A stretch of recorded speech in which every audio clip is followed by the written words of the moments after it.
Yeah, PSG, what a run they've had. How brilliant were they last season? Well, Gabby, you saw them at first hand. I mean, they were I couldn't believe it. In a different league, weren't they? Jeff, honestly, when Villa played them away, wow. I've never seen a team just perfect. Hakimi, Mendes, playing as like wingers, not defenders. They were a pleasure to watch, and I'm looking forward to watching them again this season. Yeah, and of course, last season it wasn't just Villa they came up against. Plenty of English sides. They played Arsenal, Man City, Liverpool, on their way to lifting that Champions League for the first time. Someone who was vital in all of those games was their goalkeeper, Donnarumma. But talkSPORT's transfer guru, Ben Jacobs, told us this morning he could be on his way to the Premier League. Yeah, I think Manchester City is the most likely destination within the Premier League, but it's contingent on Ederson leaving, and Galatasaray have made an approach there. So Ederson out, Donnarumma in, possible, but if Ederson stays, then Donnarumma will have to look elsewhere.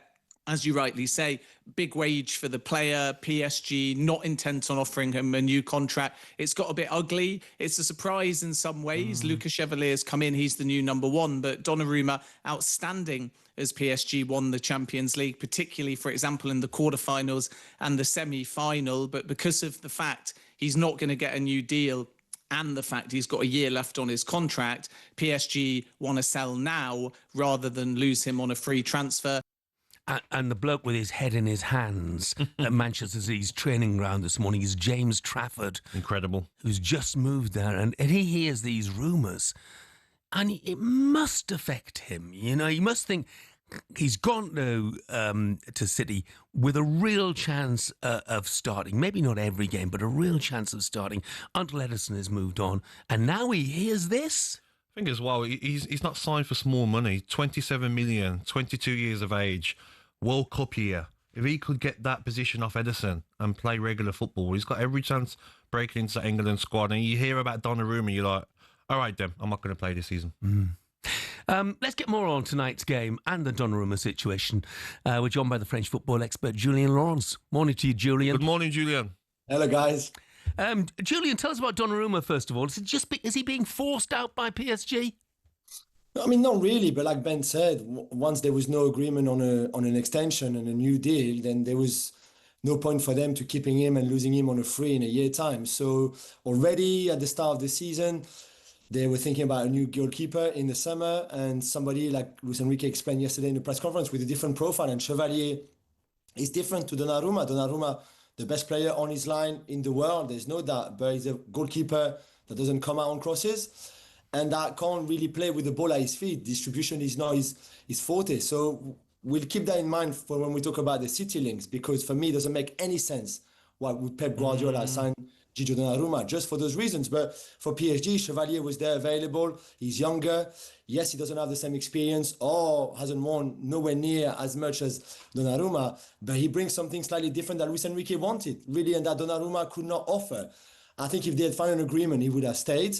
But he also wanted a lot of money on a contract that is not really the kind of contract that the club is giving anymore. Like those contracts that Gabby was on, for example, where you just had your wages and that was it. Now they put a lot of incentives in the contract, and Donnarumma didn't want that new contract. So it was a bit messy, to be fair, for a few weeks and a few months. And now they just found a solution. They said to him, you can stay if you want, but you're going to be in the stands or as a number 2 or 3. So I think he made the right call by deciding to leave. Well, Julien, put contracts to the side. I know they're so important, but watching him last season, I mean, some of the saves at Villa Park. I mean, the Rashford one where I was right behind it. I thought it was a goal. The late one from Asensio where he comes out and stops Asensio against Arsenal as well. He won that Champions League. If without Donnarumma, they wouldn't have won it. So to see him go after such a fantastic season, it's such a shame, isn't it? Yeah, it is. You're right. And to be fair, it's a bit cruel for him. I agree with you. And it's a gamble from the club. On one hand, I can see the position to go for somebody like Chevalier that has, as we've been explaining, slightly different profile. On the other hand, he's going to win the Yashin Trophy. He's the best goalkeeper in the world right now, Donnarumma. So he's going to win the Yashin Trophy, and you get rid of him like this. And maybe the way they did it as well, the lack of respect of not even taking him to the Super Cup in Italy, in Udine tonight for the game. He's just been left out like that. They signed Chevalier and then said to him, look, we don't want you here anymore, so find yourself another club. It's maybe not how you treat players, like you said, Gabby, that has done so much for you. And Donnarumma was not always great for PSG. He had some really bad, shaky moments before. But the last 6 months, he's been incredible. So let's look at tonight then, Julian, shall we? I mean, PSG are only back in training on August the 6th. Are they ready for this? Definitely not. And it was funny to hear Thomas Frank yesterday saying, oh yeah, but they're going to be fresher. They're going to be fresher of nothing. They've trained for a week. They have heavy legs because they've been going through like a mini pre-season preparation fitness-wise, if you want to be ready for, or try to be ready for tonight and the Ligue 1 start at the weekend. With Spurs have been training for 6 weeks. They've had 6 friendlies to PSG. 0. That's exactly what happened. So I know they played in the Club World Cup and that was a month ago. And since the boys have had holidays where they had individual programs, fitness to follow. But there's no debate that Spurs will be much sharper physically. So maybe not at the beginning of the game, but start of the second half, but certainly after an hour, you should easily see the difference physically. PSG have improved the squad with the goalkeeper, of course, even though Donnarumma might leave. They've also improved in defensively, signing Zabani, 22 years of age, very good centre-half last season at Bournemouth. But how does he fit in? Because Marquinhos and Pacho are still, of course, number 1 and number 2 centre-halves.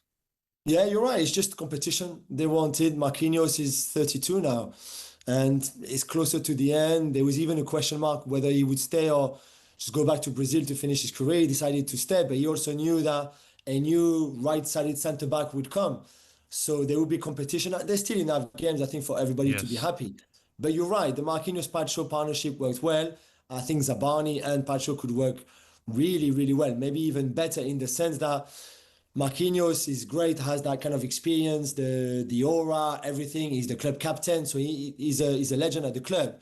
No problem. But Zabani is 10 years younger. Physically, strength and the pace, everything, that would be very interesting. So it's Luis Enrique that will decide who goes where and who plays what. But I think it's good to have that kind of competition. Is there a sense in France, Julian, that PSG can do it all again this season and dominate Europe? I think this is the aim. Really, there's a potentially another a fourth trophy to win tonight.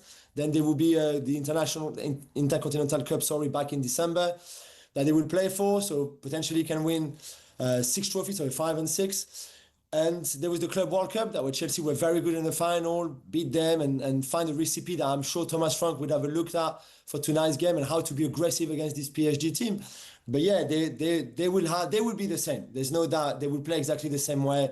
They will have Dembele and Kvaratskhelia, Doué, Barcola, that midfield 3. João Neves is suspended tonight, by the way, which is a bit of a blow for them. But yeah, they will go again, but you could expect all the English clubs to be better, of course, Barcelona probably to be better. So it's not going to be easy, but yeah, they have to fancy themselves again to go again and win it again. Julian, the Ballon d'Or, who's your pick and who do you think will win it? Because a lot of pundits are saying it should be Dembele, but Mendes, Hakimi, Neves, Vitinha have also got a chance as well. Who do you think will get it, mate? Yeah, you're right. I think there's 9 PSG players in that list of nominees, the 30 nominees. No club has ever had so many. I think as good as Vitinha has been, or Hakimi, Mendes, all those players that you mentioned, the one that made it happen, Donnarumma too, the one that really made it happen is Dembele. 37 goals, 15 assists. Yeah. Is incredible. The way he just started walking on water from December onwards.